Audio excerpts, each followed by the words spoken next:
Good morning, all you wonderful UUers. Go to the microphone. Oh, sorry. Say it again. Good morning, all you wonderful UUers. Welcome to UUCC, the Unitarian Universalist Church of Canandaigua. We are a group of spiritual free thinkers who gather to celebrate life, build community, and better the world.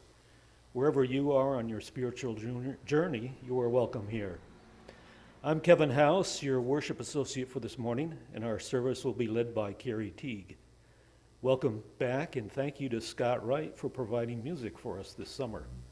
This service is also being live streamed to our YouTube channel. We plan to continue with hybrid worship services so you can join us each week here in person, on Zoom, or later on YouTube. If this is your first visit, welcome. We invite you to sign the visitor's book in the entryway. And whether it's your first visit or your 100th, we are glad that you came. To help us connect better with our friends watching from home, please turn around and give a wave to the camera. At the end of the service, we will invite our friends on Zoom to turn on their cameras and return the wave. I have a few announcements to share with you. If you have a joy or sorrow to share, please fill out a card. We will invite you to bring them forward and place them in the basket after Scott rings the chimes and begins to play. You may have noticed that we brought back the greeter role on Sunday mornings. Drew is doing that this morning. In addition to seeing a friendly face at the door, you'll have the option of picking up a hymnal or joys and sorrows card instead of finding them at your seat. If you prefer to read the words from the screen and don't have anything to share this week, enjoy your clutter-free experience. If you like to preview the hymns of the day or read the music, you can pick up your hymnals as you enter or from the bookshelf in the back. If you missed the joys and sorrows cards on the way in, but just thought of something you want to share, you can go back and get one now. Please join us after the service today for our second Sunday potluck. Whether you bring a dish to share or not, you are welcome to stay. We always have enough to share. As a way to tie together our food-related justice work, we will ask the children for help collecting shelf-stable food items during offering today by picking a wagon and wheeling it around as the offering baskets are passed. We'll organize these donations along with any others brought in throughout the month and then send them out to food pantries and blessing boxes around the area with volunteers who attend Justice Table next month. The church vestibule is being renovated. Karen and Carrie are painting the church vestibule in the evenings. Things are going to be a work in progress for the next few weeks. Are there any other announcements for the good of the community?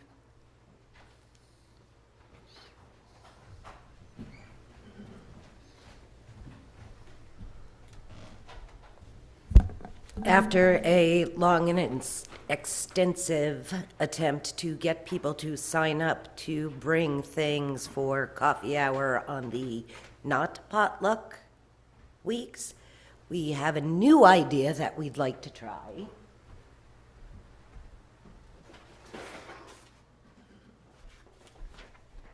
That involves kind of each group getting a Sunday, and then the group, like for instance, the board, can work it out amongst themselves who's going to be responsible for that particular week.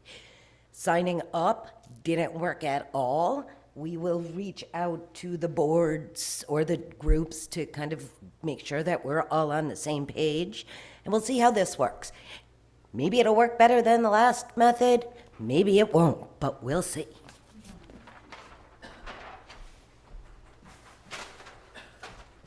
If you're not in any of those groups, and, well, first of all, why not? Come on, join a group.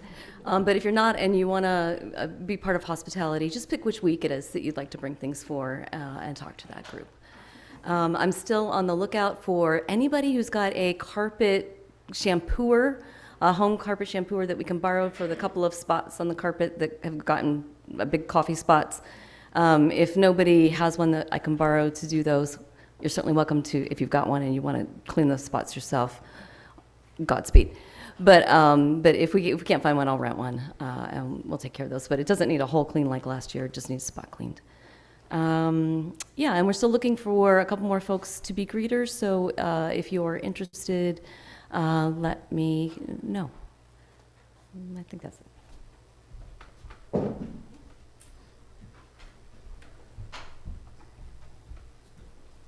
Hi. I'm kind of in charge of setting up the stuff for the first justice table of the coming church year. It's gonna be a just kind of disaster prep theme and, emergency preparedness, and also how to offer to help others in those situations. So if anybody has connections or ideas I have a lot of ideas, but if anybody has someone who's like, oh, this person should be there as a speaker, or an idea for something you'd like to do as an activity, a hands-on activity at the evening, it's a third Friday in September, if I'm not mistaken. Correct? Yeah. But I'm going to be working on planning that in the next couple of weeks. So if you have any ideas, reach out to me. Thanks. I remembered what I forgot. The bathrooms are also a hot mess of painting renovations. And we moved some things around to make them more accessible. The changing tables out of the back bathroom to make that more walker or wheelchair accessible. There just wasn't enough space for folks to turn around. And we had to take out the cabinet above the baby changing table in the front bathroom, because if you sat the kid up or the kid stood up, they'd bonk their head on the cabinet above, and it wasn't safe. So that used to have the first aid kit in it. For now, the first aid kit is in the long drawer in the kitchen on the left when you enter. It is labeled that it's the first aid drawer for now, but we're going to be putting a first aid cabinet on the wall back there, so it'll be easily visible, and people will know where to find things. So that's kind of where we are as we kind of try to get the church spruced up for the start of the year in September.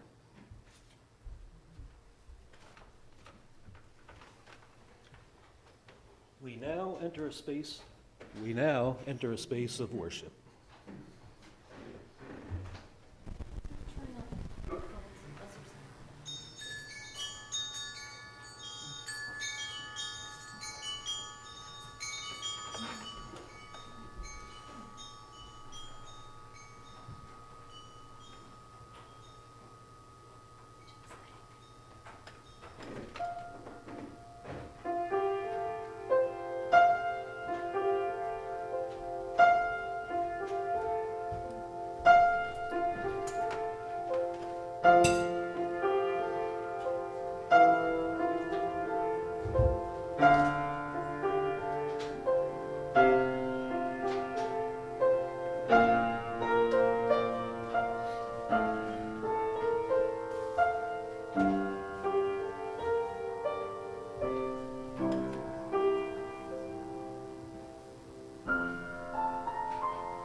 I invite you to join with me in our chalice lighting words as the flame is lit.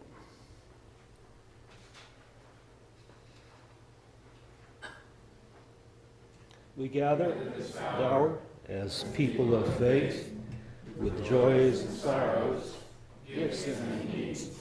We light this beacon of hope, for truth, for meaning, in celebration of the life we share together.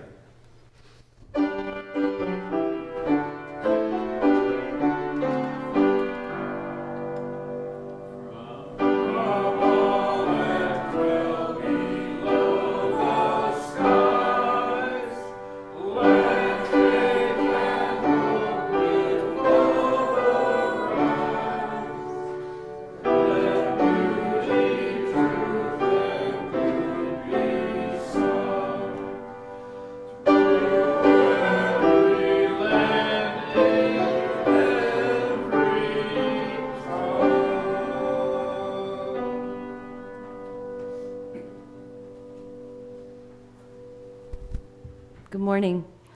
Our opening words today are Weavers of One Story by Leah Angiri. Here we are, together, each facing our different human tasks, or maybe the same central one, to embrace the lessons life delivers, to discern and respond as we grow, to refuse harm and cherish flourishing. May we know ourselves as vessels of infinite possibility, holders of each other's heartaches and tales of joy alike, weavers of one story in which we each have our part.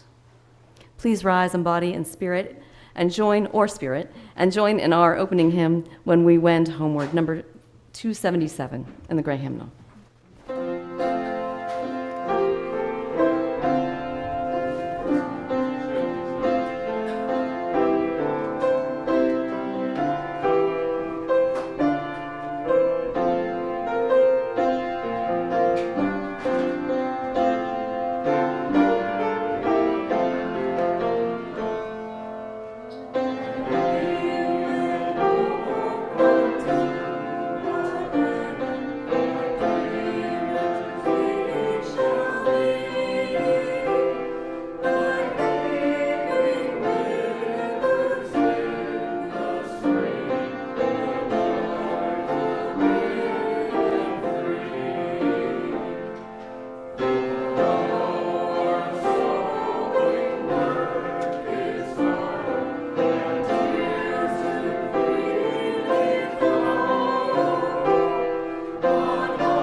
The first reading today is The Longing for Something More by Gretchen Haley.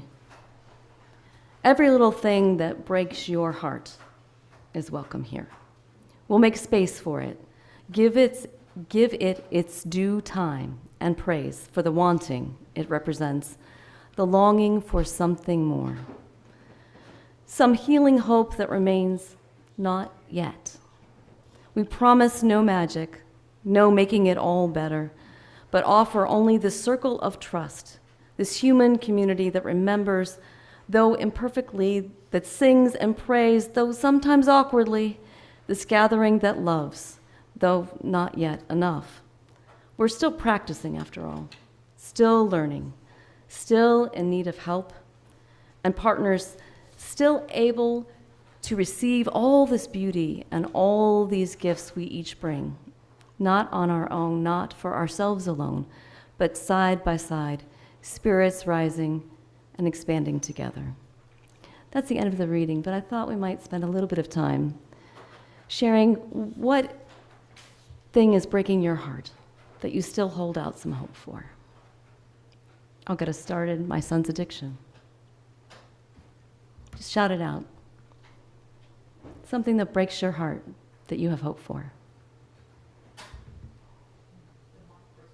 Democracy. Wildfires.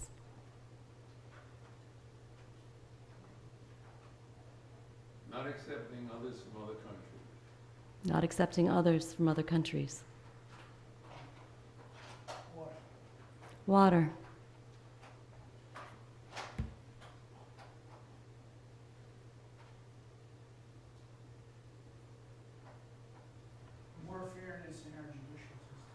more fairness in our judicial system.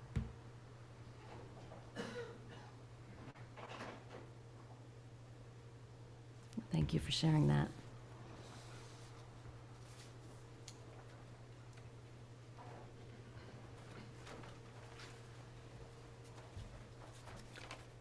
Now is the time in our service to join together in the spiritual practice of generosity.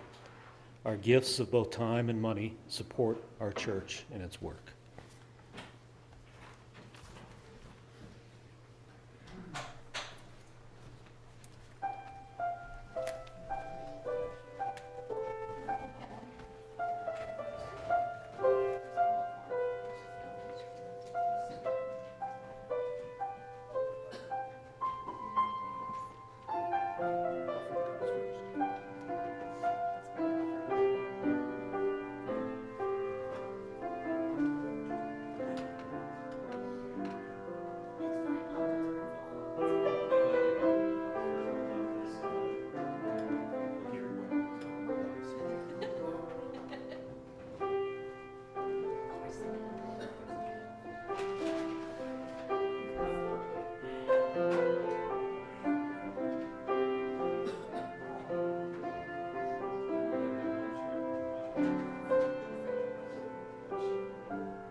I apologize for missing a whole section there.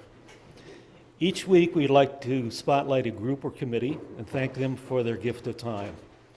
This week, the group is the Board of Directors. Not only time, but effort. Two of the members of the Board of Directors, Carrie and Karen, are doing all the painting. 1/4 of our plate collection for the growth season goes to the Canandaigua Lake Watershed Association. The CLWA mission is to inspire the entire watershed community to become stewards of Canandaigua Lake through education, scientific research, and advocating sound public policy. By engaging all stakeholders, they strive to preserve, protect, and restore the lake and its watershed for current and future generations. You can give to this morning's offering by placing cash or a check into the basket or by one of the options on your screen. Please make a note that your gift is intended for today's offering, and we have already gratefully accepted the offering. I have some joys and sorrows here, actually 2 joys. One is from Nancy. She's hosting a talented young actor from Bristol Valley Theater this week. And the other is from Matt.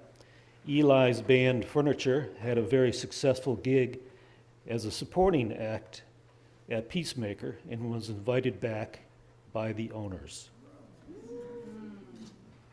I will now drop a stone for these and all the joys and sorrows left in the silence of our hearts.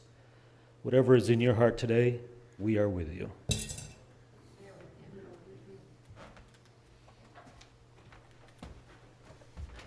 And now it's time for our responsive reading. I'm going to read the first part, and then you're going to read the second, and hopefully it'll move on the screen at the right time. So, we are the promises we make to one another. We will recognize the inherent value of each person. We will foster a community of compassion and care for all. And we will in the service of the values that unite us.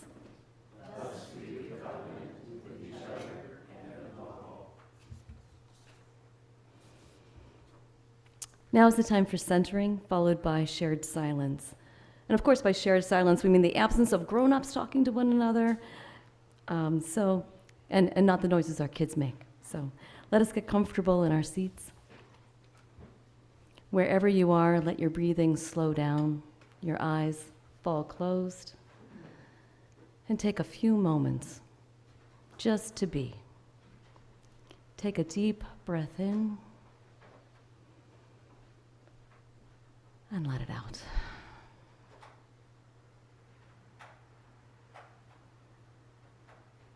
Keep breathing.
The second reading is Learning How to Fail by Christine Slocum. This is a quote by Confucius. Our greatest glory is not in never failing, but in rising every time we fail. The first thing they teach you in Brazilian Jiu-Jitsu is how to fall, or so I'm told. I've never tried it. You roll backwards and slap the ground with one or both hands, depending on how you land. The idea is to disperse energy through your arm and the rolling motion instead of hurting yourself with an abrupt impact. Then you get back up. It's easier to try if you know how to fail. And I'm going to go on a diversion, which is not Christine Slocum, this is me, which is, this resonated with me not because I know anything about jiu-jitsu myself, but because I took sailing lessons 3 times. So the first one was back in 1999 with Nancy Reed. The second time was with Kevin House in, I don't know, maybe 5 years ago or so. I can't remember exactly what year it was. And then I did it once again last year with Terrell. And before everybody asks me why he's not here today at potluck over and over again, I'll just tell you he's doing a practice run for the Wilmot bike race next month. And they had a practice run this morning, so he is there instead of being here. But I did sailing lessons with him last summer. And all 3 times there were 3 different instructors. But the first class was incredibly similar all 3 times. So the very first thing you do is you learn how to rig your boat, how to put it together to go out in the water. And you take it down, and you launch it, and then what do? Did you guys forget? Yeah, we flip the boat. That's the whole first day. That's the lesson. Everybody gets soaked the first day. Because if you can't flip the boat yourself, they will help you. So you're going in, right? You flip the boat. And then you have to figure out how to get it back up and how to get back into the boat, which is not an easy task to do when you don't have your feet on the bottom of the water. And so I love that idea because basically after that, like what's the worst that's going to happen? You're going to flip your boat.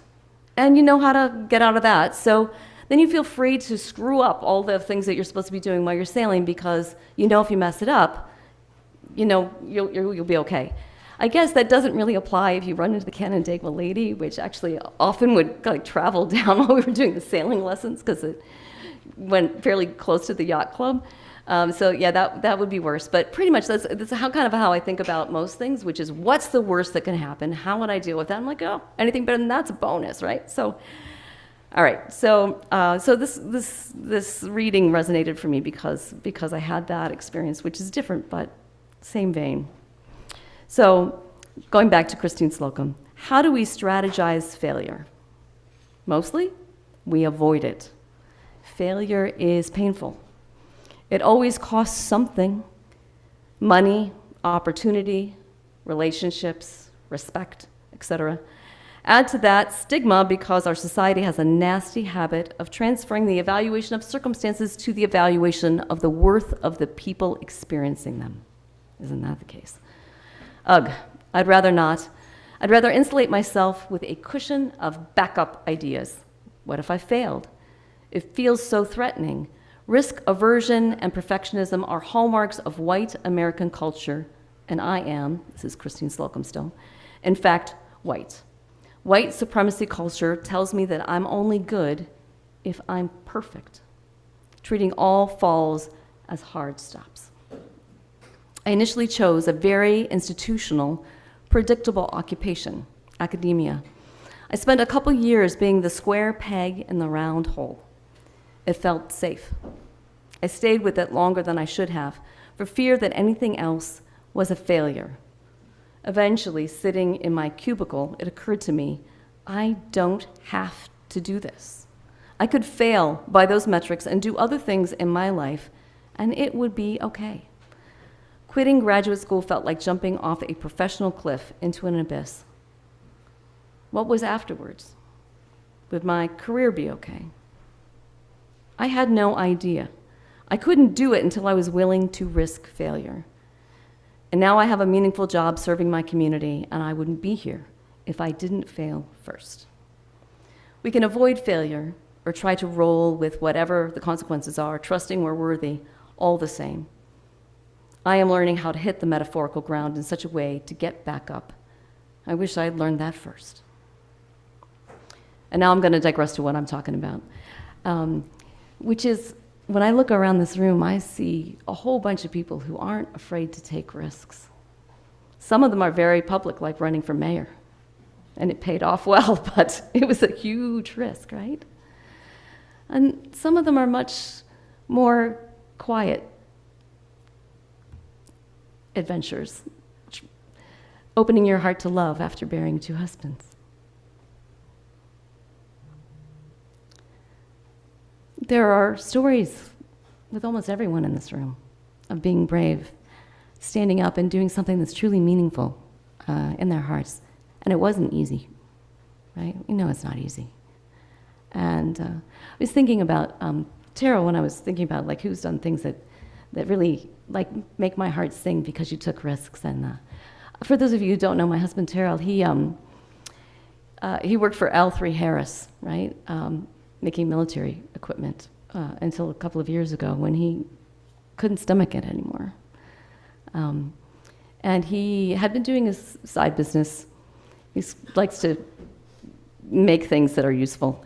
And he had a workshop, but he didn't have much time to put into it. And a couple of years ago, he quit working for L3 Harris to go full-time into his own business. And, you know, he left a really lucrative, safe career to do that. And he took a lot of his savings and invested in that. And there's still no bike caddy. It's not in production yet. We've had only about 12 different final versions of the thing. He has, not we. He has. And so, you know, how's that going to turn out? I have no idea. But the trust that it will turn out, that it'll be okay, that when you follow your heart, is just, it's a huge skill. And I think so many, everyone in this room really has that skill, and I admire it so much.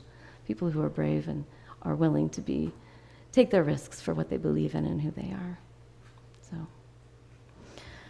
all right, so the prayer, and this is, again, from Christine Slocum. May we have peace with our failures and the bravery to keep trying. Please rise in body or spirit and join us in our closing hymn, There Is More Love Somewhere, number 95 in the Gray Hymnal. There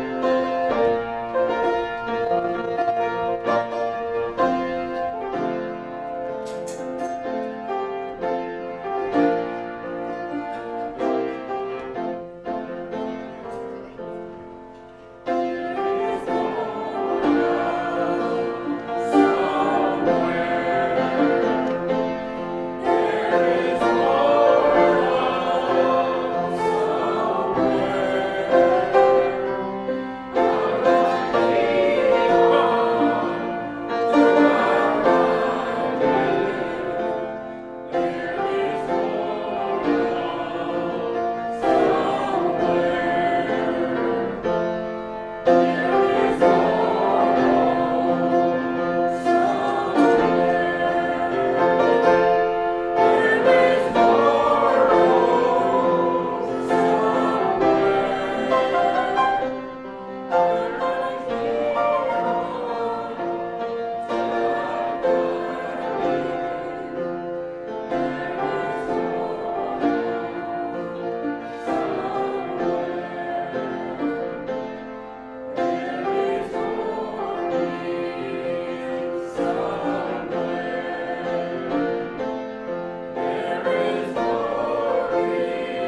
If you are with us today on Zoom and would like to wave goodbye at the end of the service, you can turn on your camera now.